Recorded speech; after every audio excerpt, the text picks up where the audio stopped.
Good evening जी। ठीक है, last class के अंदर इलेक्ट्रॉनिक कॉन्फ़िगरेशन चल रहा था, क्रोमियम का हमने कर लिया था। स्कैंडियम, टाइटेनियम, वेनेडियम, क्रोमियम 4 करे थे ना।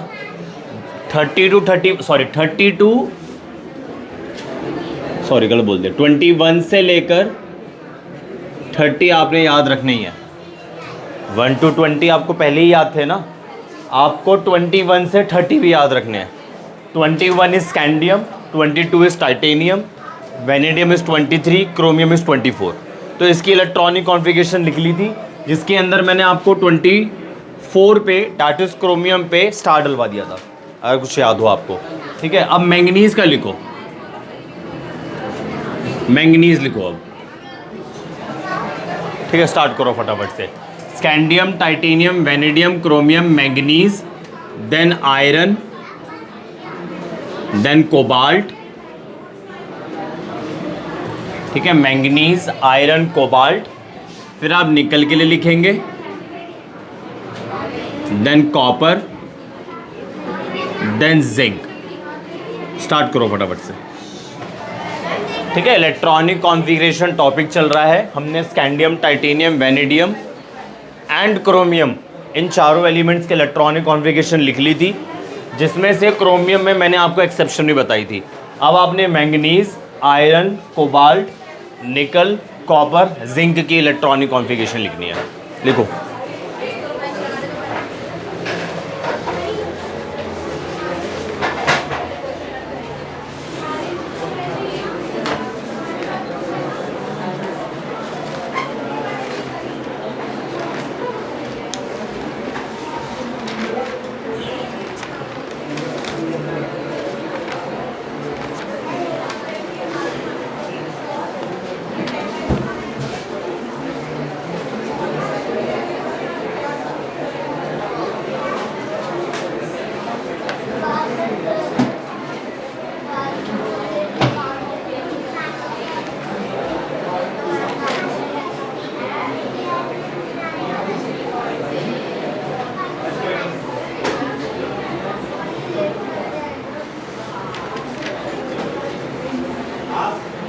ट्रिक सिखाई थी ना मैंने आपको, school school, public school, public school, Delhi public school, Delhi public school, friendly Delhi public school, friendly Delhi public. ये ट्रिक सिखाई थी ना मैंने, तो बस उसी को फॉलो करो। 1s2, 2s2, 2p6, 3s2, 3p6, 4s2, 3d5। बस उसी को फॉलो करना है आपने। ये पैटर्न ये प्रिंसिपल आपको याद रहना चाहिए कि 1s के बाद 2s आएगा, 2s के बाद 2p, देन 3s आएगा, देन 3p आएगा, देन 4s आएगा, देन 3d आएगा। ये याद रहना चाहिए। फिर आपको क्या बताया था मैंने, s के अंदर मैक्सिमम कितने इलेक्ट्रॉन होते हैं? 2, है ना। s subshell maximum 2 electron occupy करता है। p सबशेल कितने इलेक्ट्रॉन ऑक्यूपाई करता है? 6। ठीक है, d सबशेल कितने इलेक्ट्रॉन ऑक्यूपाई करता है? 10। बस ये चीज़ें याद रखनी है आपने। ठीक है ना। जब ये भर जाएगा तो आगे मूव करोगे, जब ये भर जाएगा फिर इधर आगे मूव करोगे, जब ये भर जाएगा फिर इधर आगे मूव करोगे, एंड सो ऑन। ये आपने फॉलो करना है। आयरन के लिए लिखो 1s2, 2s2, 2p6, 3s2, 3p6, 4s2, 3d6। यही आया आंसर। कोबाल्ट के लिए लिखो 1s2, 2s2, 2p6, 3s2, 3p6, 4s2, 3d7। Then come to nickel. Atomic number is 28. 1s2, 2s2, 2p6, 3s2, 3p6, 4s2, 3d8। ठीक है, अभी तक तो यही सारा सेम चल रहा है, बस इलेक्ट्रॉन भर रहा हूँ। 28 इलेक्ट्रॉन भरने हैं। ठीक है, 28 इलेक्ट्रॉन भरने हैं। s के अंदर 2 आते हैं मैक्सिमम, p के अंदर 6 आते हैं मैक्सिमम, d के अंदर 8 आते हैं मैक्सिमम। ठीक है, जब ये भर जाएंगे तो आगे आप मूव करोगे। सेम पिछला वाला कॉन्सेप्ट है, कुछ नया नहीं है, सेम पिछला वाला कॉन्सेप्ट है जो हमने फ्राइडे की क्लास में करा था। कॉपर क्या लिखते हैं 1s2 2s2 2p6 3s2 3p6 4s2 3d9, यही लिखा है सबने? बोलो भाई, यही लिखा है सबने या कुछ अलग लिखा है? यही लिखा है, आपने तो लिखा ही नहीं है। हाँ कर रहे हो, लिख लिया कॉपर का। एक तो इतनी जल्दी आए हो। रॉन्ग। ठीक है, इधर भी एक्सेप्शन है, स्टार लगा लो। और इंपॉर्टेंट है, पेपर में आने के चांसेस हैं। ठीक है ना, इसमें क्या है एक्सेप्शन है, इधर भी देख लेते हैं एक बारी। इलेक्ट्रॉनिक कॉन्फ़िगरेशन होनी चाहिए थी, तो सॉरी होनी ये चाहिए थी। जैसे आपने सीखा है उसके हिसाब से तो इलेक्ट्रॉनिक कॉन्फ़िगरेशन ये होनी चाहिए थी ना, पर ये गलत है।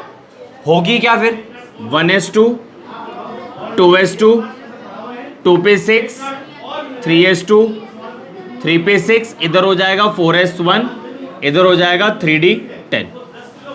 ठीक है, एक इलेक्ट्रॉन यहां से जंप करके 3d के पास चला जाएगा। ठीक है, मैं कॉपर की सॉरी क्रोमियम की फिर से यहां लिख देता हूं। दिख रहा है? कॉपर की एक बारी फिर से लिख देते हैं यहां पे 1s2 2s2 2p6 3s2 3p6 4s1 3d5, ऐसा ही कुछ लिखा था आप लोगों ने। जिंक के लिए क्या लिखा आप लोगों ने 1s2 2s2 2p6 3s2 3p6 4s2 3d10, सही है? बोलो भाई साहब, एक्सेप्शन है ना, स्टार डलवाया तो है। देखो आप, क्रोमियम में और कॉपर में एक्सेप्शन है, स्टार डलवाया है मैंने आपको। ठीक है ना, तो ध्यान रखनी है, ये कॉपर वाली एक्सेप्शन आपने याद रखनी है, पेपर में पूरे पूरे चांसेस है इसके आने के। और एक क्रोमियम वाली एक्सेप्शन आपने याद रखनी है। ठीक है, और पोटेशियम के बारे में, कैल्शियम के बारे में तो हमने लास्ट क्लास के अंदर ही पढ़ लिया था, जिसकी इलेक्ट्रॉनिक कॉन्फ़िगरेशन आप लोगों ने 9th क्लास के अंदर सीखी थी। अब इस एक्सेप्शन को समझने की कोशिश करते हैं। ठीक है ना, क्रोमियम में और कॉपर में ऐसा क्यों हुआ, इसको समझने की कोशिश करते हैं। तो एक लाइन लिखो आप, ये राइट वाला पोर्शन कॉपी कर लिया। एक लाइन लिखो आप, half filled and fully filled subshells are extra stable. Half filled and fully filled subshells are extra stable. Half filled and fully filled subshells are extra stable. Stable.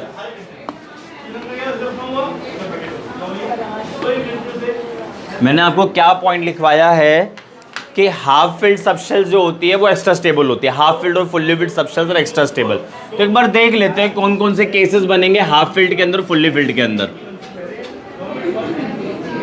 Half filled और fully filled, half filled और fully filled. S1 बनेगा half field में, वैसे बनेगा, ऐसा खास कुछ खास यूज़ होता नहीं है। S1 बनेगा हाफ फील्ड में। अरे S में मैक्सिमम कितने इलेक्ट्रॉन आते हैं, तो एक डाल दूंगा तो हाफ फील्ड हो जाएगा ना, और दो डाल दूँ तो P में मैक्सिमम कितने इलेक्ट्रॉन आते हैं, 3 डाल दूँ तो हाफ फील्ड हो जाएगा, और यहाँ 6 डाल दूँ तो D में मैक्सिमम कितने इलेक्ट्रॉन आते हैं 10, 5 डाल दूँ तो, और यहाँ 10 डाल दो तो, और F में मैक्सिमम कितने इलेक्ट्रॉन आते हैं 14, 7 डाल दो तो हाफ फील्ड, और 14 डाल दो तो फुल्ली फील्ड। तो आपको क्या लाइन लिखवाई है, हाफ फील्ड सबशेल्स और fully filled subshells are extra stable. अभी तक हमने इस क्लास में, आज की क्लास में क्या क्या कर लिया है, मैंगनीज से इलेक्ट्रॉनिक कॉन्फ़िगरेशन लिखना शुरू करी है। मैंगनीज की लिख ली, आयरन की लिख ली, कोबाल्ट की लिख ली, देन निकल की लिखी, कॉपर में एक्सेप्शन मिली मुझे, फिर जिंक की लिखी। फिर मैं एक्सेप्शंस के रीज़न जानने की कोशिश कर रहा हूँ कि कॉपर और क्रोमियम के अंदर एक्सेप्शंस क्यों है। तो एक पॉइंट मैंने आपको लिखवाया है कि हाफ फील्ड सबशेल्स और फुल्ली फील्ड सबशेल्स और एक्स्ट्रा स्टेबल है। तो ज़रा देखो एक बारी कॉपर को, ये तो फुल्ली फील्ड है, ये ना तो फुल्ली फील्ड है ना तो हाफ फील्ड है। अगर मैं इस एक इलेक्ट्रॉन को उठा के यहाँ पे डाल दूँ तो ये फुल्ली फील्ड हो जाएगी, बेशक ये हाफ हो जाए बट ये फुल्ली फील्ड हो जाएगी। अभी आपको मैं डी की इंपॉर्टेंस बताऊंगा कि फुल्ली फील्ड होने से मुझे क्या फ़ायदा हो रहा है।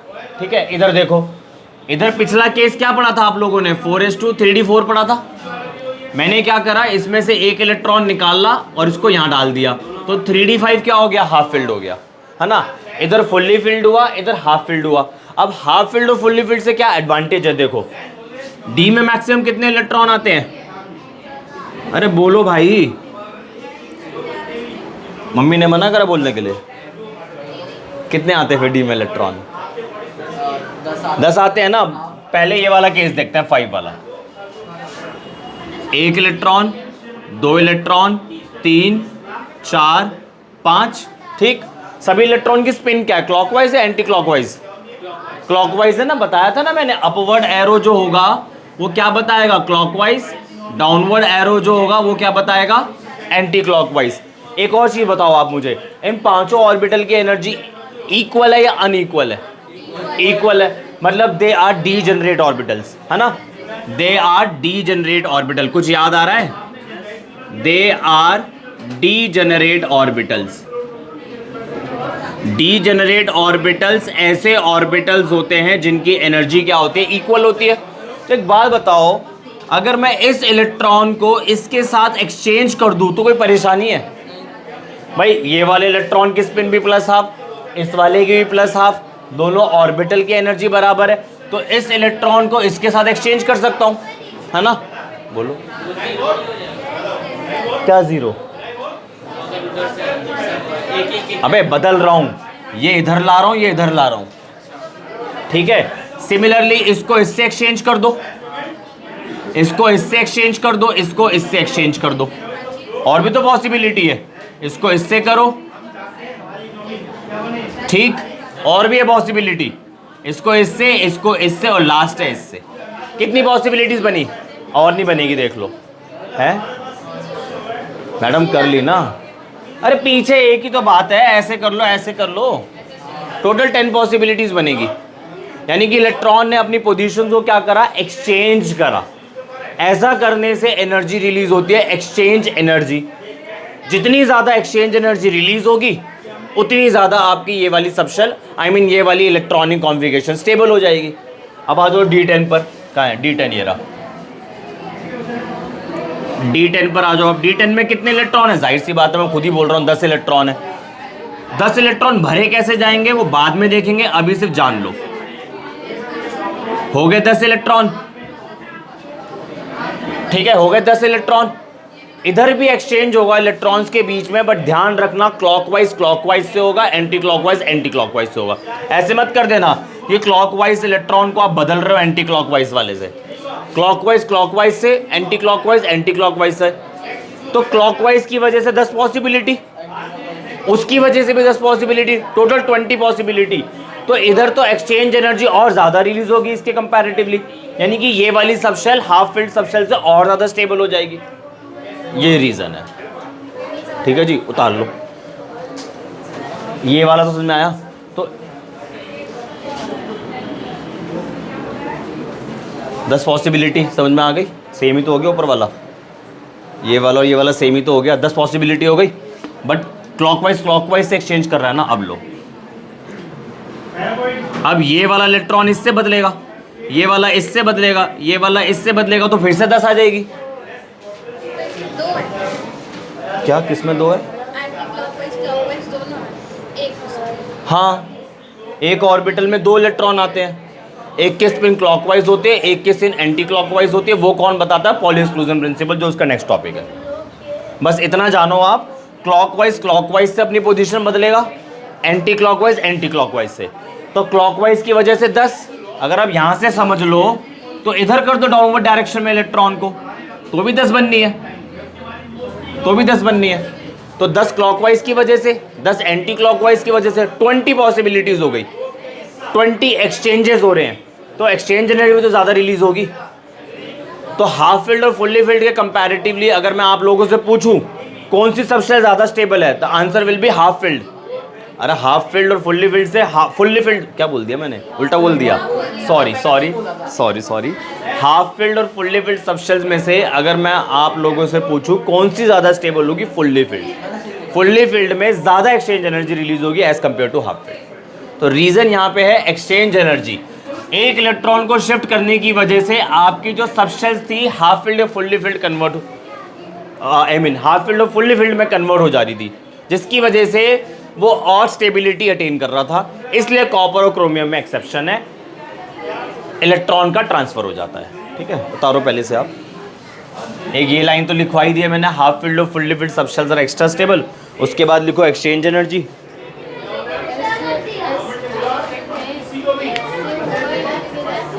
पहले वाला ये आपने दो ऑर्बिटल बना दिया, यहाँ पे एक ही बना रहे हो आप।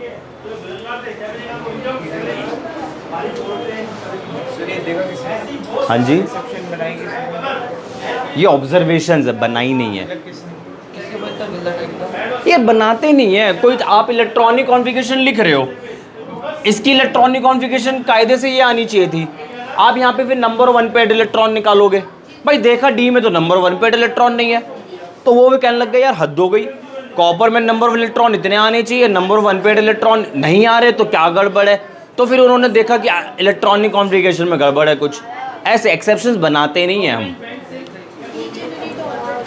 डीजेनरेट ऑर्बिटल्स ऐसे ऑर्बिटल्स होते हैं जिनकी एनर्जी बराबर होती है। तो ये 5 बॉक्सेस बने हुए हैं, मतलब 5 ऑर्बिटल, एक बॉक्स एक ऑर्बिटल रिप्रेजेंट करता है। 5 ऑर्बिटल और पांचों ऑर्बिटल को मैंने साथ में रखा हुआ है, मतलब सबकी एनर्जी बराबर है। अगर मैं किसी भी ऑर्बिटल को तोड़कर, मतलब इन पांचों ऑर्बिटल को तोड़ के मैं ऊपर नीचे कर दूंगा ना, तो एनर्जी डिफर कर जाएगी। तो ऐसे ऑर्बिटल्स जिनकी एनर्जी बराबर होती है उन्हें हम बोलते हैं डीजेनरेट ऑर्बिटल्स। तो कॉपर और क्रोमियम में एक्सेप्शन है, कॉपर और क्रोमियम में एक्सेप्शन है, ये ध्यान रखनी है, तभी मैंने स्टार लगवा दिया। ठीक है, half filled and fully filled subshells are extra stable. ठीक है जी। और आपने जो क्वेश्चन पूछा है कि पता कैसे लगा, भाई नंबर ऑफ अनपेयर्ड इलेक्ट्रॉन को कैलकुलेट करके पता लगा। भाई कायदे से यहाँ पे एक ही अनपेयर्ड इलेक्ट्रॉन आना चाहिए कॉपर में, लॉजिकली। ये तो फुल्ली फील्ड है, यहाँ पे तो यहीं तो बचा ना सारा कुछ, एक ही अनपेयर्ड इलेक्ट्रॉन आना चाहिए। जब एक्सपेरिमेंटली कैलकुलेट करा तो रिजल्ट अलग आया, यहाँ रिजल्ट सही आया। यहाँ तो कितने अनपेयर्ड इलेक्ट्रॉन बनेंगे, 1 2 3 4 5 6 7 8, 2 बनेंगे। यहाँ अभी सिखाऊंगा, निकालना सिखाऊंगा। ये वजह है। क्लियर हो गया, आगे बढ़े। डालो हेडिंग पॉली एक्सक्लूजन प्रिंसिपल। ये लिख लेना exchange energy, exchange energy greater the, exchange energy लिखो, उसमें लिख लो आप greater the exchange energy. Greater exchange energy के बारे में लिखवा रहा हूं, greater the exchange energy released, greater the exchange energy released, greater will be the stability of the subshell, greater will be the stability of the subshell। ठीक है जी, जितनी ज़्यादा एक्सचेंज एनर्जी रिलीज होगी उतनी ही ज़्यादा स्टेबिलिटी होगी सबशेल्स की। एक और रीज़न है सिमेट्री, देखो आपको दिखाता हूं मैं। एक और रीज़न है सिमेट्री।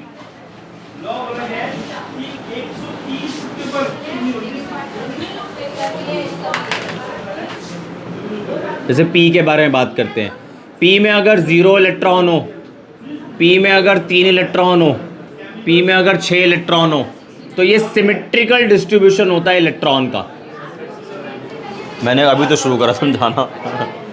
P में 0 इलेक्ट्रॉन, P में 3 इलेक्ट्रॉन, P में 6 इलेक्ट्रॉन, तो इस इलेक्ट्रॉन के डिस्ट्रीब्यूशन को सिमेट्रिकल इलेक्ट्रॉन डिस्ट्रीब्यूशन बोलते हैं। और P में अगर अब बचा क्या, 1 बच गया, 2 लिख रहा था, इन्होंने रोक दिया, 4 बचा और 5, ये अनसिमेट्रिकल डिस्ट्रीब्यूशन में आ गया।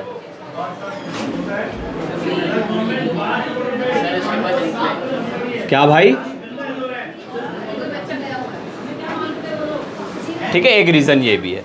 तो अगर आप हाफ फील्ड, इधर ही देख लो, अगर आप हाफ फील्ड को देखते हो, डी के केस में देखो तो हाफ फील्ड आपका सिमेट्रिकल डिस्ट्रीब्यूशन में आ जाता है। डी के हिसाब से D5 सिमेट्रिकल में है, P के हिसाब से P3 सिमेट्रिकल में है। एक ये रीजन भी है, ठीक है ना। लिख लो दूसरा reason, symmetrical distribution of electron,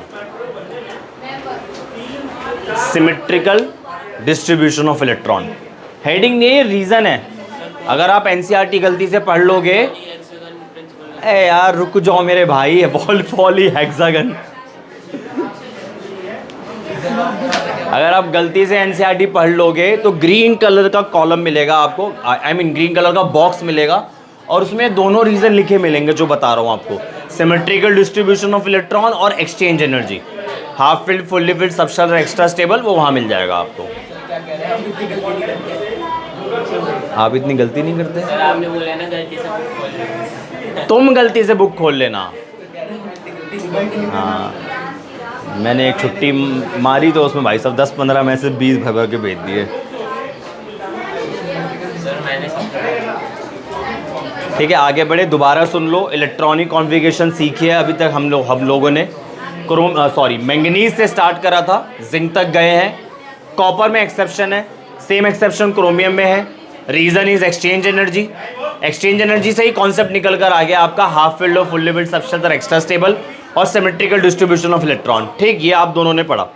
उसके बाद अब आप हेडिंग डालो पॉली एक्सक्लूजन प्रिंसिपल। इसमें कुछ नहीं, बस symmetrical distribution of electron, poly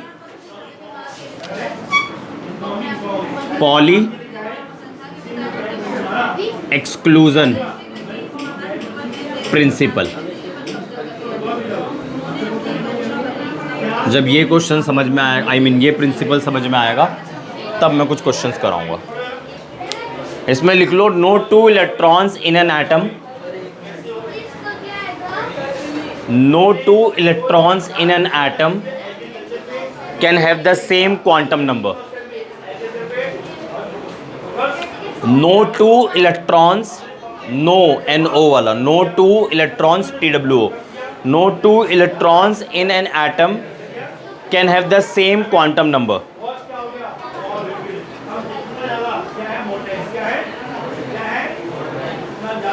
ठीक है जी, इसमें आपको क्या लिखवाया है, किसी एटम के अंदर कोई भी 2 इलेक्ट्रॉन पिक करो, उन 2 इलेक्ट्रॉन्स के क्वांटम नंबर्स की वैल्यू सेम नहीं होगी। कितने टाइप से क्वांटम नंबर होते हैं? 4 ना। मैं दोबारा से कह रहा हूं, किसी एटम के अंदर अगर आप 2 इलेक्ट्रॉन पिक करो, कोई भी 2 इलेक्ट्रॉन जो आपको पसंद आए, ठीक है, 2 इलेक्ट्रॉन्स के क्वांटम नंबर की वैल्यू सेम नहीं हो सकती। तो करते हैं स्टार्ट, एक बार एग्जांपल लेते हैं। हाइड्रोजन, हीलियम लेते हैं, हीलियम का एटॉमिक नंबर वाज 2, ठीक है। इलेक्ट्रॉनिक कॉन्फ़िगरेशन क्या लिखोगे, 1s2, यानी कि इसके ऑर्बिटल के अंदर 2 इलेक्ट्रॉन है, इतना क्लियर है ना। अब ये नहीं पता कि वो 2 इलेक्ट्रॉन इसके अंदर किस तरीके से रखे हुए हैं, मतलब दोनों इलेक्ट्रॉन की स्पिन क्लॉकवाइज है, दोनों इलेक्ट्रॉन की स्पिन एंटी क्लॉकवाइज है, या एक इलेक्ट्रॉन की स्पिन क्लॉकवाइज है तो दूसरे की एंटी क्लॉकवाइज है, या वाइस वर्सा, ये नहीं पता मुझे। तो आपको क्या रूल लिखवाया है कि 2 इलेक्ट्रॉन्स के क्वांटम नंबर सेम नहीं हो सकते, तो इनके क्वांटम नंबर निकालते हैं। पहले मैं इसका निकालता हूं, N L M S, यही था ना क्वांटम नंबर। पहले वाले इलेक्ट्रॉन के लिए E1 बोल देता हूं, दूसरे वाले इलेक्ट्रॉन के लिए E2 बोल देता हूं। तो दोनों के लिए N की वैल्यू सेम है, दोनों के लिए L की वैल्यू सेम है, दोनों के लिए M की वैल्यू सेम है। और अगर मैं ये वाला सिनेरियो लूं तो दोनों के लिए +½ आ जाएगा, तो ये तो गलत हो गया।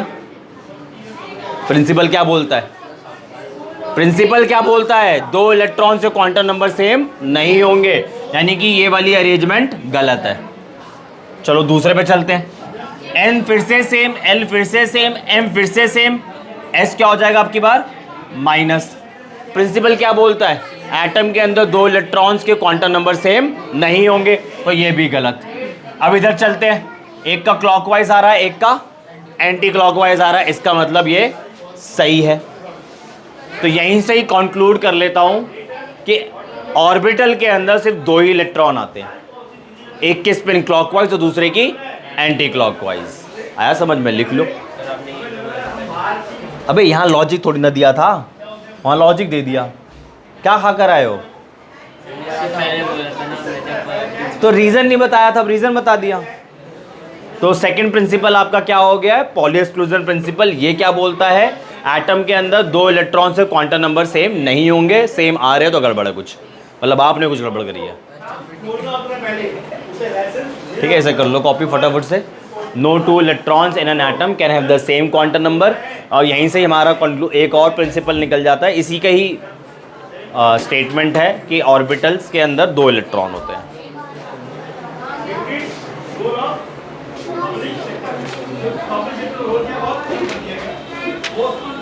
क्वेश्चन लिखो।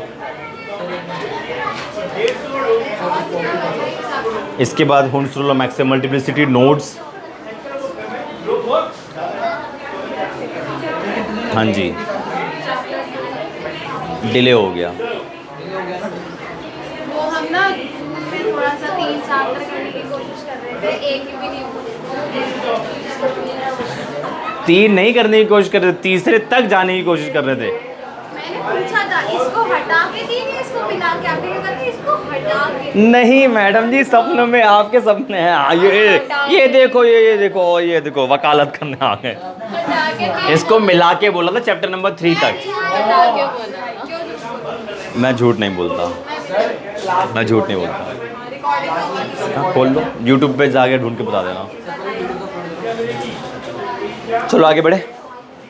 क्वेश्चन लिखो। Which configuration is not possible in 3D? Which configuration is not possible in 3D? बताओ। Which configuration is not possible in 3D? आपने 1 to 30 इलेक्ट्रॉनिक कॉन्फ़िगरेशन लिखी है ना, वहां से देखो आंसर मिल जाएगा। 1 to 30, हाँ जी, is not possible in 3D। Which configuration is not possible in 3D? Answer हाँ बताओ, हाँ बोलो भाई। D1 नहीं आया था 3D1 स्कैंडियम में। स्कैंडियम में 3D1 नहीं आया था। इलेक्ट्रॉनिक कॉन्फ़िगरेशन जो आप लोगों ने सीखी है वहां देखो मिलेगा आंसर। 3D की कौन सी कॉन्फ़िगरेशन पॉसिबल नहीं है? 3D1 है, 3D2 है, 3D3 है, 3D4 है कहीं? नहीं है ना, तो एक आंसर आ गया 3D4। हाँ जी, 3D4 और 3D9 लिख लो। 3D4 और 3D9। आपने कितने लेक्चर्स देखे? अरे मतलब ऐसी कौन सी कॉन्फ़िगरेशन है जिसके अंदर ये वाली कॉन्फ़िगरेशन पॉसिबल नहीं है? तो ऐसे तो कहीं पे भी नहीं आई ना। ये 3D4 जहाँ आ रही थी वो 3D5 हो गई थी ना, और 3D9 जो आ रही थी वहाँ 3D10 हो गई थी। तो ये दो तो आई ही नहीं ना, तो यही तो पूछ रहा हूँ कौन सी पॉसिबल नहीं है। आपने कितने लेक्चर्स देखे? एक भी नहीं ना। आप क्लासेस में आए ना, आपने लेक्चर्स देखे। 2 में नहीं आए आप। इसी संडे तो कैंसिल हुई है। एक फ्राइडे को नहीं आए, उसके बाद बीच में एक दिन मैं नहीं आ पाया, एक दिन क्लास नहीं हुई। क्या?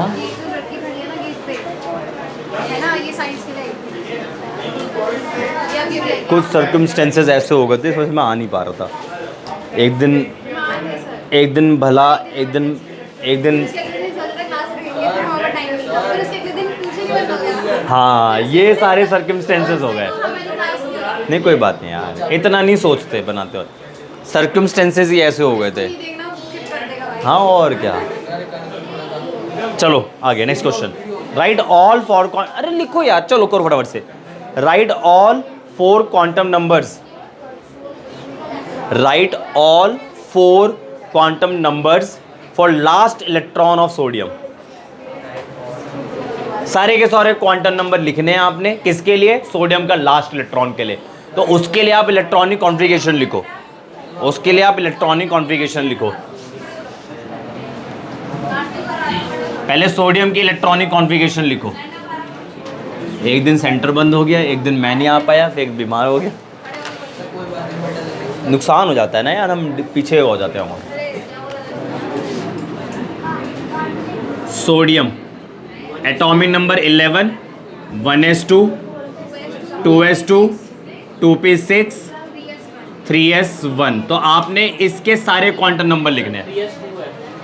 क्या हो गया यार, 11 इलेक्ट्रॉन है। वो जब से आया पता नहीं क्या बातें कर रहे हो। 11 इलेक्ट्रॉन है, काउंट करो। 2 + 2 4। ये दुख में है, मैं आया नहीं ना थोड़ी देर। मैं एक दिन 2 दिन आया नहीं ना, दुख में आ गया थोड़ा सा। एक मिनट पॉज करना। हाँ जी भाई प्लीज़, मैं आ गया हूँ, ठीक है ना। 1s2, 2s2, 2p6, 3s1। इस सबशेल में जो इलेक्ट्रॉन है उसका क्वांटम नंबर बताना है। n क्या है, l क्या है, 0, s सब शेल है ना, m क्या है 0, हाँ एमबी जीरो। s क्या है प्लस हाफ। पहले इलेक्ट्रॉन क्लॉकवाइज में डालना होता है, बाद में एंटी क्लॉकवाइज। इसके लिए भी प्रिंसिपल है हुंस रूल ऑफ मैक्सिमम मल्टीप्लिसिटी। अभी खत्म हो जाएंगे, चलो आगे बढ़ते हैं। अच्छा क्वेश्चन आ रहा है, लिखो calculate total number of electrons, calculate total number of electrons having, calculate total number of electrons having s is equal to plus half, मतलब स्पिन दे रखा आपको, s is equal to plus half in an element, s is equal to plus half in an element having atomic number is equal to 24। Chromium की बात हो रही है, 24 date is chromium, exception वाले की बात हो रही है। आपको बोला गया है कि क्रोमियम के अंदर कितने इलेक्ट्रॉन क्लॉकवाइज में है, कितने इलेक्ट्रॉन एंटी क्लॉकवाइज में है। करो, हमेशा ध्यान रखना, एक चीज सुन लो, एक चीज सुन लो, एक चीज सुन लो। जब सबशेल आपकी फुल्ली फिल्ड होती है, like P6, like P10, like S2, like F14, ऐसे केसेस के अंदर आधे इलेक्ट्रॉन क्लॉक में होंगे, तो आधे, बाकी आधे एंटी क्लॉक में होंगे। नहीं आया समझ में? मैंने बोला like S2, like P6, like D10, like F14, ये वो केसेस बोले हैं जिसके अंदर सबशेल्स आर फुल्ली फिल्ड। ऐसे केसेस के अंदर, सुन लो, ऐसे केसेस के अंदर आधे इलेक्ट्रॉन क्लॉकवाइज में होंगे, आधे इलेक्ट्रॉन एंटी क्लॉकवाइज में होंगे। ये याद रहेगा, ये याद रहेगा। और अगर आप हाफ फिल्ड वाले केसेस लेते हो, like S1, P3, D5, F7, ऐसे केस में इलेक्ट्रॉन क्लॉक में होंगे। हाँ करो, 12 और 12 24, तो क्या लॉजिक लगाया है। सर 24, तो इसके हिसाब से तो आप जिंक के अंदर, चलो जिंक में तो तुक्का फिट हो ही जाएगा। कॉपर में 29 इलेक्ट्रॉन है, अब बताओ। गलत है, कॉपर में 29 इलेक्ट्रॉन है, कॉपर में 29 इलेक्ट्रॉन है, तो 29 का आधा कितना हो गया? आधे sir ji clockwise, 29/2 is clockwise and rest 29/2 is anti clockwise.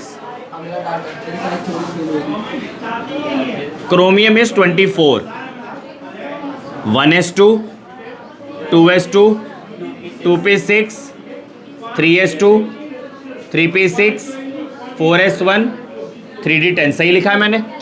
सही लिखा है? जरा इसको देखना एक बारी। 1s2, 2s, oh sorry chromium है, कॉपर समझ के लिख दिया। इसको देखो एक बारी, 1s2, 2s2, 2p6, 3s2, 3p6, ये किस एलिमेंट की इलेक्ट्रॉनिक कॉन्फ़िगरेशन है? आर्गन की है, ये आर्गन की इलेक्ट्रॉनिक कॉन्फ़िगरेशन है, दैट इज 18। सही बोला? तो आर्गन के अंदर आधे इलेक्ट्रॉन क्लॉक होंगे, आधे इलेक्ट्रॉन एंटी क्लॉक होंगे। फुल्ली फिल्ड है, अभी तो बताया मैंने। फुल्ली फिल्ड के केसेस के अंदर आधे क्लॉकवाइज, आधे एंटी क्लॉकवाइज। तो सारी आर्गन के अंदर सारी सबशेल्स फुल्ली फिल्ड है, सारी की सारी, यानी कि 9 इलेक्ट्रॉन यहाँ पे क्लॉकवाइज है और 9 इलेक्ट्रॉन एंटी क्लॉकवाइज है। इतना क्लियर हो गया? अभी आंसर नहीं आया है, इतना क्लियर हो गया? यहां से मैंने 9 क्लॉकवाइज निकाल लिया, 9 एंटी क्लॉकवाइज। अब बचा मेरा ये हाफ फील्ड है। तुम बोल लो, तुम बोल लो, लो तुम बोल लो। ये हाफ फील्ड है, ये भी हाफ फील्ड है, तो इसमें क्लॉक होगा, इसमें भी क्लॉक होगा। 5 +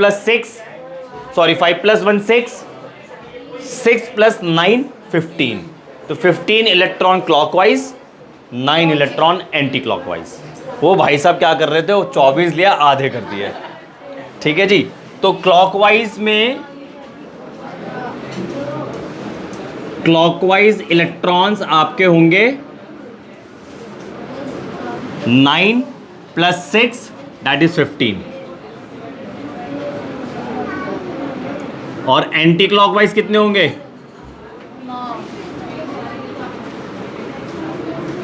9 इलेक्ट्रॉन। ठीक, चलो आगे बढ़ते हैं।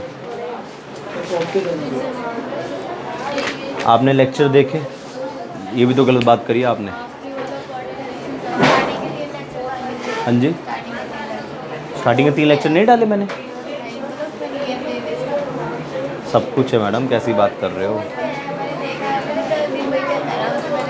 अपलोडेड है, सब अपलोडेड है इसमें, बात के नहीं मिलेंगे बेशक। 15-16 लेक्चर नहीं डाले हुए, 16 नहीं डाला हुआ अभी, अपलोडेड है, पब्लिश नहीं करा है, ये करा हुआ है।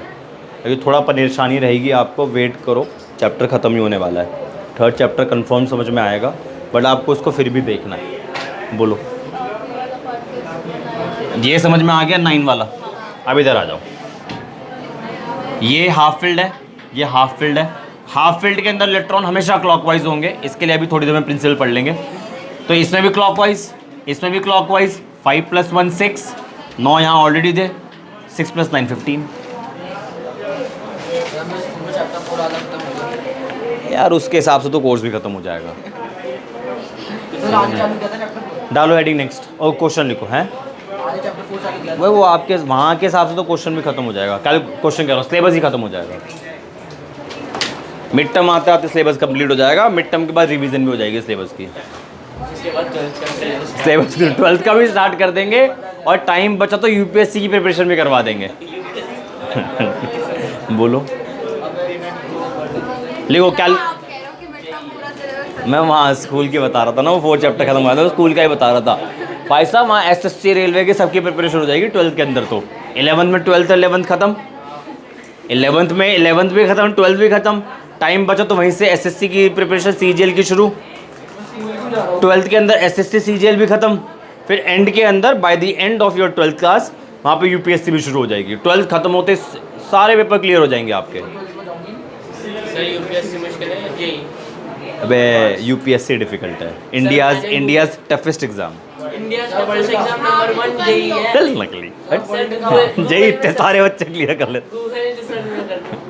यूपीएससी मेरे एक सर हैं, सहिंदर सर, वो यूपीएससी की तैयारी कर रहे थे, बट अनफॉर्चुनेटली वो कर नहीं पाए, मतलब प्रीलिम में इंटरव्यू नहीं हो पाया। आप गूगल करके देखना, मैं हाँ इसी कैमरे पे बोल रहा हूँ क्योंकि वो मेरे फेवरेट टीचर है। आप गूगल करके देखना, सहिंदर लाकड़ा। बंद है? चलो क्वेश्चन लिखो। Calculate magnetic movement. Calculate magnetic movement. Magnetic movement का फॉर्मूला सिखाया था आप लोगों को, √n ब्रैकेट में n+2 बोर मैग्नेटॉन। याद आ गया? Calculate magnetic movement of A part Fe2+। हम लोग क्लास में पढ़ने कम आते हो, कॉमेडी ज़्यादा करने आते हो।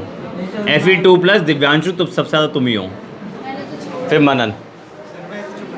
Fe2+, CO3+, CO3+,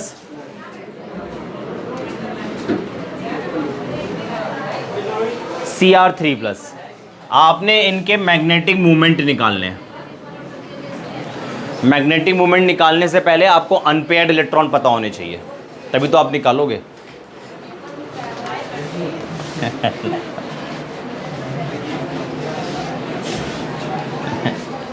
चलो स्टार्ट करो। ये बाइक घूर के ऐसे जा रहे हैं। मैं आ गया, मैं आऊँ, कल भी आऊँगा। इसके मैग्नेटिक मूवमेंट निकालने हैं,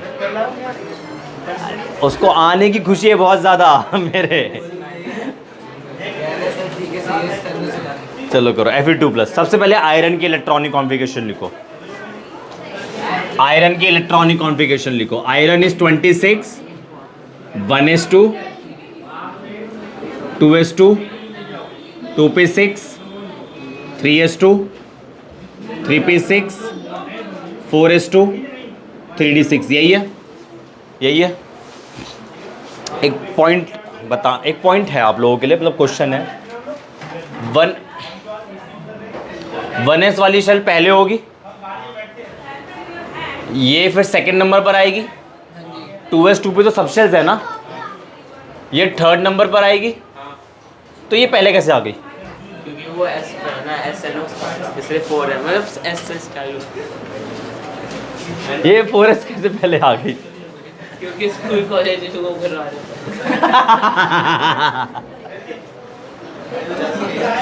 ये भाई जब से आया ना सच्ची में न्यूक्लियस पहली शेल तो 1s यहाँ होनी चाहिए, दूसरी शेल तो 2s और 2p यहाँ होनी चाहिए क्योंकि 2s 2p आर सब shells, then 3s 3p 3d। जैसे सही बोला है वैसे बट हंसी आ रही आज 4s बात उन्होंने बोला सही है बट जो बोला हंसी आ रही है। देखो ये तुमने सही बोला है, आओ बाओ प्रिंसिपल, स्कूल पब्लिक स्कूल तुम्हारी फीलिंग समझ गया था। 4s तो लॉजिकली बाद में है ना, इधर देखो न्यूक्लियस पहली शेल दूसरी शेल तीसरी शेल चौथी शेल, तो करेक्ट ऑर्डर तो ये है, करेक्ट ऑर्डर शेल्स का और सब शेल्स का तो ये है। तो ये किसका ऑर्डर है? ये एनर्जी का ऑर्डर है। इसकी एनर्जी कम फिर ज़्यादा फिर और ज़्यादा energy, increasing order of energy का ऑर्डर है। ये पोजीशन नहीं बताता। एनर्जी वाइज 4s पहले आता है 3d के, बट एक्चुअल पोजीशन तो ये है ना, 3d पहले होता है 4s से। ये एनर्जी के अकॉर्डिंग है, ये इसकी एक्चुअल पोजीशन है ना। कायदे से तो ये करेक्ट है, करेक्ट तो ये भी है। पहले 3d लिखा जाएगा बाद में 4s, अगर आप पोजीशन के अकॉर्डिंग बात करना चाहते हो। अगर आप एनर्जी के अकॉर्डिंग बात करना चाहते हो तो 4s और 3d। ये पॉइंट क्लियर हो गया? क्या बता रहा था, ये पॉइंट क्लियर हो गया? आपने छोटी क्लासेस के अंदर भी सीखा होगा, 9th और 10th के अंदर, जब इलेक्ट्रॉन ऐड या रिमूव करते हैं तो कहाँ से करते हैं? किसी एटम में इलेक्ट्रॉन ऐड या रिमूव करते तो कहाँ से करते हैं? लास्ट शेल से। तो बताना लास्ट शेल कौन सी है? 4s है, फोर्थ शेल है। 4s तो सब शेल है ना, यानी कि जो इलेक्ट्रॉन होगा वो कहाँ से निकलेगा? उसके बाद कहाँ से निकलेगा? 3d से। इतना क्लियर है? क्या साइन क्वेश्चन ए पार्ट में क्या है? Fe2+, मतलब 2 इलेक्ट्रॉन यहां से निकल जाएंगे। सही बोला? तो इधर क्या हो जाएगा? 4s 0। ये पॉइंट समझ आया? तो ये हो गई किसकी इलेक्ट्रॉनिक कॉन्फ़िगरेशन? Fe2+ की। इतना क्लियर हो गया? हमें क्या निकालना है क्वेश्चन के अंदर? पढ़ो, मैग्नेटिक मूवमेंट। मैग्नेटिक मूवमेंट का क्या फॉर्मूला होता है? Mu is equal to √n bracket में n+2 बोहर मैग्नेटॉन। ये यूनिट है इसकी, बोहर मैग्नेट है। ये गाँव यहाँ पे तब पढ़ा है। तुम गाँव जाओ, ठीक है। ये यूनिट है, सॉरी ये फॉर्मूला है मैग्नेटिक मूवमेंट का, जिसमें n क्या है? Number of unpaired electron. अब आपको यहाँ पे number of unpaired electron identify करने हैं, ठीक। ये तो फुल्ली फिल्ड है, 0 अनपेड इलेक्ट्रॉन है ना। अनपेड इलेक्ट्रॉन का मतलब क्या होता है? ऑर्बिटल के अंदर जब एक ही इलेक्ट्रॉन हो, एक ऑर्बिटल के अंदर एक ही इलेक्ट्रॉन हो क्लॉकवाइज में, पहले क्लॉकवाइज में डालते हैं फिर एंटी क्लॉकवाइज में डालते हैं, ठीक है। तो इसमें तो नो अनपेड इलेक्ट्रॉन, इसमें भी नो अनपेड इलेक्ट्रॉन, इसमें भी no unpaired electron, 0 unpaired electron, 0 unpaired electron. बचा क्या? ये, ठीक है। अब इधर देखते हैं कितने अनपेड इलेक्ट्रॉन है। ये डी सबशेल बना रहा हूँ, 1 2 3 4 5, 5 ऑर्बिटल बन गए, 6 इलेक्ट्रॉन भरने। मैंने क्या बोला था कि पहले आप ऑर्बिटल्स के अंदर क्लॉकवाइज डायरेक्शन में इलेक्ट्रॉन डालोगे, 1 2 3 4 5, यही तरीका है भरने का, ध्यान रखना यही तरीका है। उसके बाद वापस स्टार्टिंग से शुरू करोगे but in anti clockwise direction, ठीक है। ये इलेक्ट्रॉन आप यहाँ नहीं डालोगे, यहाँ नहीं डालोगे, यहाँ नहीं डालोगे, मतलब जहाँ से आपने स्टार्ट करा था वहीं डालोगे। इस प्रिंसिपल का नाम है Hund's rule of maximum multiplicity, जो हम पढ़ेंगे, ठीक है जी। इतना क्लियर हो गया? अब देख के बताना कितने अनपेड इलेक्ट्रॉन है। 6। अरे अनपेड, सॉरी 4 है ना। n की वैल्यू 4 आ गई, n की वैल्यू 4 आ गई। Mu is equal to 4 + 2 Bohr magneton. Solve कर दो इसे, 4 + 2 6, 6 4 ज़ा 24। मान लो 25 कैसे आ गया? मन में कुछ था बताने को इसलिए लिख दिया। मान लो ये 25 होता तो आंसर क्या होता? 5 होता, बट ये तो 24 है, तो जो आंसर होगा 5 से थोड़ा कम होगा, यानी कि 4 पॉइंट समथिंग होगा। इतना समझ में आया? ए पार्ट मैंने बता दिया, बी और सी जल्दी से करो। जब भी आप ऑर्बिटल्स के अंदर, सॉरी, जब भी आप सबशेल्स के अंदर इलेक्ट्रॉन को भरोगे, पहले क्लॉकवाइज में डालना है। जब सबशेल्स के अंदर हर एक ऑर्बिटल के अंदर इलेक्ट्रॉन क्लॉकवाइज में चला जाएगा, फिर आपने एंटी क्लॉकवाइज में डालना है, बट फ्रॉम स्टार्टिंग। आ गया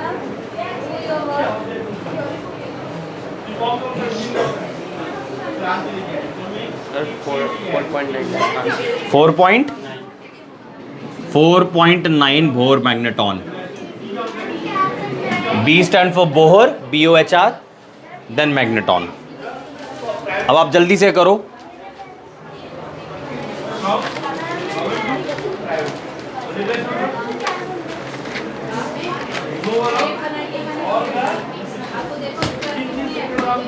इस क्वेश्चन के बाद Hund's rule of maximum multiplicity देखते हैं। क्यों हंस रहे हो? हाँ टाइम है भाई साहब, छुट्टी मारने के बहाने आपके पास, क्लास जल्दी ख़त्म करने के बहाने आपके पास। ये तुम्हारी हंसी बहुत कुछ बोल जाती है। CO3+ पहले कोबाल्ट का लिखो, फिर 3 इलेक्ट्रॉन निकाल दो बाहर, करो। कोबाल्ट की जब आप इलेक्ट्रॉनिक कॉन्फ़िगरेशन लिखोगे, नॉर्मल वाले कोबाल्ट की, मतलब न्यूट्रल स्टेट के अंदर जब आप लिखोगे तो ये आएगा, बाकी पीछे का सारा same. 1s2, 2s2, 2p6, 3s2, 3p6, 4s2, 3d7 आएगा। ठीक है जी, ये आया समझ में? मैंने अभी क्या लिखा है, ये वैलेंस शेल इलेक्ट्रॉनिक कॉन्फ़िगरेशन है। ये जो आपके सामने लिखा है मैंने, वैलेंस शेल इलेक्ट्रॉनिक कॉन्फ़िगरेशन है ये। अबे हाँ हूँ तो कर दिया करो।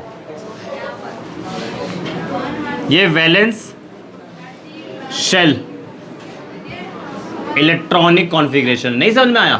ट्रिक सिखा दूं? देखो आपने क्या करना है, 4s तो 3d तो लिख लोगे, ये तो लिख लोगे। ये क्या नंबर है?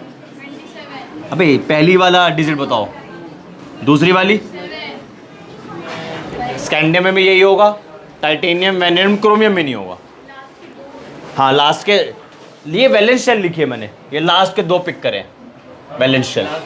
तो हाँ क्रोमियम और कॉपर में नहीं लगेगा, बस एक एक्सेप्शन था ना वहाँ, बाकी सब में लग जाएगा। स्कैंडियम से लेके जिंक तक की बता रहा हूँ, स्टैंडियम से लेके उसमें 4s3 बाकी सब तो सेम ही है।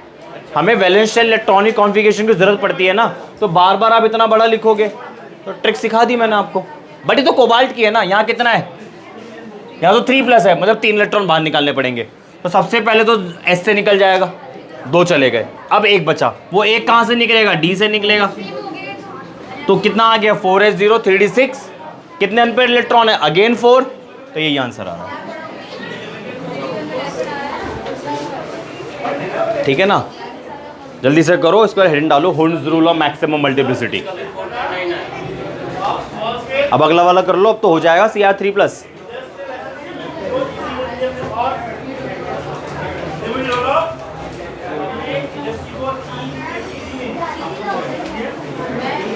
सर ये समझ नहीं आया, ये वाला जो आपने इलेक्ट्रॉन निकाला वो। ये आया समझ में? 3 इलेक्ट्रॉन बाहर निकालने, 3+ है ना, 3 इलेक्ट्रॉन बाहर निकालने, 2 यहाँ से निकलेगा, 1 यहाँ से निकलेगा। तो ये 3d6 ये तो लिखा, कितने अनपेड इलेक्ट्रॉन है? तो बस खत्म, सेम ही है। ओ भाई इतना सुंदर कैसे लिख लेते हो आप, बाय गॉड, कहाँ से सीखी है? कैसे कर लेते हो, बता तो दो। मैंने तो नहीं सिखाया ऐसा, किसी और गुरुजी से सीखा होगा। मेरी खुद की राइटिंग बहुत अच्छी बाय द वे, ठीक है ना, उससे तो बहुत ही अच्छी है, बहुत कंपैरिजन भी नहीं है। चलो आगे नेक्स्ट, अगला पार्ट करो, Cr3+। ये करो और इसके बाद हेडिंग डालो, Hund's rule of maximum multiplicity.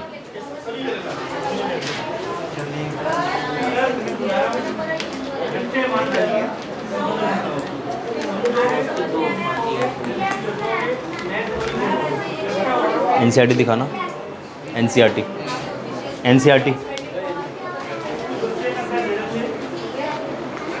पहले आप क्रोमियम के लिख लो इलेक्ट्रॉनिक कॉन्फ़िगरेशन, बस उसके बाद 3 इलेक्ट्रॉन निकाल दो। हाँ असली वाली, एक्सेप्शन वाली असली वाली लिख ले। एक्सेप्शन वाली, क्रोमियम एक्सेप्शन है ना भाई। ये ऊपर वाली नहीं, ये वाली लिख। हाँ वो कह रहा असली वाली अरे क्या असली नकली यार, एक्सेप्शन के बाद जो आया वही है,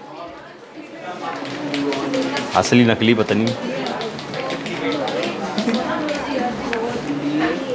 इसमें तो 3 ही है। तो बस n इज इक्वल टू 3 हो गया।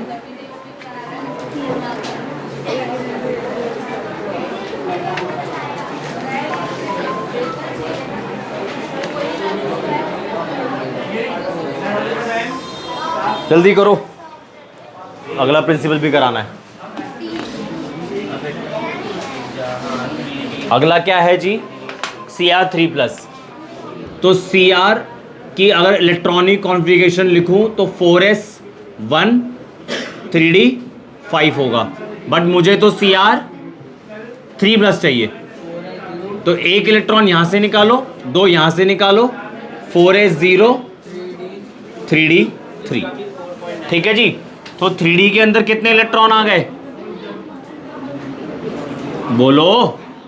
3 आ गए, 1 2 3, n is equal to 3, mu is equal to √n, bracket में n+2, बोहर मैग्नेटॉन, n की वैल्यू डाल दो 3, 3 + 2 5, 5 3 15, √15। सही है, निश्चय डालो, जल्दी ख़त्म, जल्दी से करो, इसका नोट्स आ जाएगा, चैप्टर खत्म। नहीं आज नहीं होगा, एक क्लास और लगेगी। लिखो होन्स रूल ऑफ HUND। कोई इसको होन्स पढ़ लेता है, कोई उसको हंस पढ़ लेता है। अरे बोला तो सही HUND, कसम से भाई अरे सर नहीं सुना। बीमार मैं हुआ भाई का दर्द हो रहा है। क्या 10 से क्लास में घुसा तब से, पहले तो लेट आया, उसका सारी बातें अजीब कर रहे हैं। लिखो कोई बात नहीं, कुछ और हुआ है क्या, कुछ और हुआ है क्या? HUND, होन्स rule of maximum multiplicity. होन्स की स्पेलिंग हो गई apostrophe S, होन्स rule of maximum multiplicity. इसमें डेफिनेशन लिख लो फटाफट से। Pairing of electrons in the orbital, जल्दी करो ये खत्म हो जाएगा topic. होन्स rule of maximum multiplicity, multiplicity लिखो इसमें। Pairing of electrons in the orbitals, pairing of electrons in the orbitals belonging to the same subshell, pairing of electrons in the orbitals belonging to the same subshell does not take place until each orbital belonging to that subshell. Pairing of electrons in the orbitals belonging to the same subshell does not take place until each orbital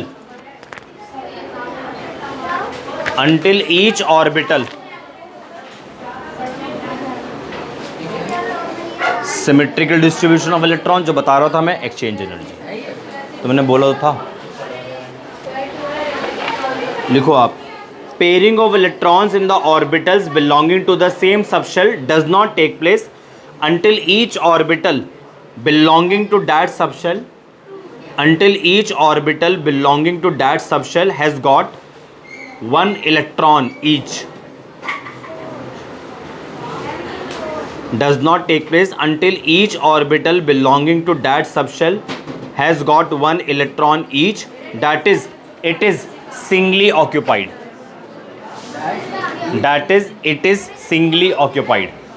दोबारा बोल रहा हूँ, pairing of electrons in the orbitals belonging to the same subshell does not take place until each orbital belonging to that subshell has got 1 electron, that is it is singly occupied.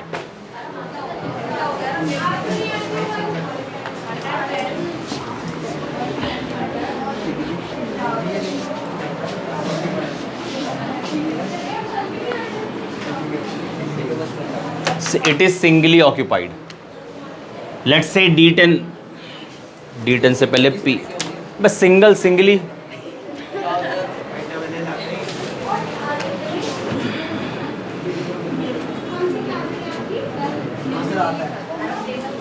Let's से P6 के बारे में बात करते हैं एक बारी.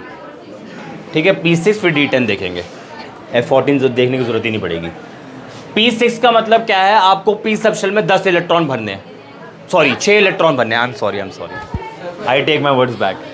6 electron भरने हैं. Side effects, induction. P6 6 electron भरने हैं आपने P सब शेल में. कैसे भरेंगे भाई? गुस्सा मत हो, घूर के देख रहे हो सर. बाहर मिलो सर, बाहर मिलो. 6 इलेक्ट्रॉन आपने भरने हैं P सब शेल के अंदर. कैसे भरेंगे? पहले आप हर एक ऑर्बिटल के अंदर क्लॉकवाइज इलेक्ट्रॉन डालोगे, बाद में एंटी क्लॉकवाइज. ठीक है, पहला इलेक्ट्रॉन क्लॉकवाइज, दूसरा इलेक्ट्रॉन क्लॉकवाइज, तीसरा क्लॉकवाइज, चौथा एंटी क्लॉकवाइज, पांचवा एंटी क्लॉकवाइज, छठा एंटी क्लॉकवाइज. इस तरीके से नहीं भरना आपने. 1 2 3 4 5 6 भर भी दो तो मीनिंग पता होना चाहिए, क्योंकि ऐसे भर के भी कुछ पता चलने वाला नहीं है सामने वाले को. ठीक है ना? तो पहले आपने कैसे भरना है? 1 2 3 4 5 6. क्लियर है? क्लियर है? ये P6 में भरना है. लेट्स से अगर आपको P5 भरना हो तो, P5 भरना हो तो 1 2 3 4 5. आप देखो मैं कैसे भर रहा हूं. P4 भरना हो तो 1 2 3 4. P3 भरना हो तो 1 2 3. ठीक है, ऐसे में भर देना P3 को. ये वाला पता लग जाएगा. ऐसे नहीं भरना. ठीक है ना? सिमिलरली अगर आपको D5 भरना हो तो कैसे भरेंगे? 1 2 3 4 5. ऐसे भरना है. D4 भरना हो तो 1 2 3 4. D6 भरना हो तो 1 2 3 4 5 6. कहने का मतलब क्या है? इस वाले केस में देखो एक बारी, P5 देख लो, P4 देख लो, P6 देख लो, D6 देख लो. कहने का मतलब क्या है? आप पेयरिंग कब स्टार्ट करोगे? जब हर एक ऑर्बिटल में एक एक इलेक्ट्रॉन ना आ जाए क्लॉकवाइज डायरेक्शन में. ठीक, एक पॉइंट तो ये लिखा हुआ है जो आपने पढ़ लिया. हेडिंग क्या है? Hund's rule of maximum multiplicity. यहीं से एक मीनिंग निकालते हैं. आपने इलेक्ट्रॉन की पेयरिंग्स सब शेल में कब करनी है? जब तक मैक्सिमम मल्टीप्लिसिटी उस सब शेल की अचीव ना हो जाए. इसका क्या मतलब है? इधर देखो एक बारी. D5 जब इलेक्ट्रॉन क्लॉकवाइज होगा +½ जब इलेक्ट्रॉन एंटी क्लॉकवाइज होगा -½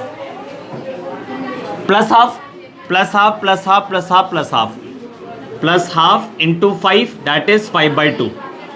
सही है? इस D सब शेल की जो मैक्सिमम मल्टीप्लिसिटी वो +5/2 है. सिमिलरली अगर आपको P की निकालनी हो तो कितनी आएगी? +½ multiply by 3 that is 3/2. Similarly अगर आपको F की निकालनी हो तो कितनी आएगी? +½ मल्टीप्लाई बाय 7 दैट इज 7/2. जब तक ये वाली वैल्यू F सब शेल के केस में, ये वाली वैल्यू D के केस में, ये वाली वैल्यू P के केस में अचीव ना हो जाए तब तक आप पेयरिंग नहीं करोगे. और ये वाली वैल्यू कब अचीव होगी? जब आप हर एक ऑर्बिटल के अंदर क्लॉकवाइज डायरेक्शन में एक एक इलेक्ट्रॉन डालोगे. आया समझ में? तो नाम से ही आपको प्रिंसिपल क्लियर हो गया भाई. जब तक आप ये वाली वैल्यू D के लिए ये वाली, F के लिए ये वाली, P के लिए ये वाली, जब तक ये वाली वैल्यू अटेन नहीं होगी आप पेयरिंग नहीं करेंगे. इधर देखो एक बारी. आपने कहा सर मैं तो करूंगा. लो 3 इलेक्ट्रॉन भरना चाहते हैं. आपने कहा सर मैं तो करूंगा पेयरिंग, पहले ही करूंगा. ये लो कर दी, आपके अकॉर्डिंग कर दी। इसके लिए स्पिन की क्या वैल्यू आ रही है, प्लस हाफ। इसके लिए क्या आ रही है, plus half minus half zero, यानी कि आई क्या, और आपने पेयरिंग भी कर दी, तो रूल तो गलत हो गया। रूल नहीं गलत हुआ, आपने गलत कर दिया, ठीक है ना। तो Hund's rule of multiplicity simple words में क्या बोलता है, आप सबशेल्स के अंदर पेयरिंग कब करेंगे, जब हर एक ऑर्बिटल में एक एक इलेक्ट्रॉन ना आ जाए क्लॉकवाइज डायरेक्शन में। ऐसा करने से उस सबशेल की स्पिन की वैल्यू, स्पिन की मैक्सिमम वैल्यू अटेन हो जाती है, अगर आप हर एक ऑर्बिटल में एक एक इलेक्ट्रॉन ऐड कर दो क्लॉकवाइज डायरेक्शन में। ठीक है जी, तो तीनों प्रिंसिपल निपट गए। इलेक्ट्रॉनिक कॉन्फ़िगरेशन भी सिखा दी, क्रोमियम कॉपर की एक्सेप्शन भी देख ली। इंपॉर्टेंट है, चांद सितारे बना देना उसके ऊपर, पेपर में आने के चांसेस होते हैं पूरे पूरे। ठीक है जी, अब आपका क्या बचा, नोड। बस ठीक है जी, एक छोटे छोटे 2-4 टॉपिक है, बहुत छोटे से 5-5 मिनट के, तो कोशिश है नेक्स्ट क्लास में खत्म हो जाए। ठीक है, that's all for today, and for more chemistry related video subscribe my channel and share also. Thank you.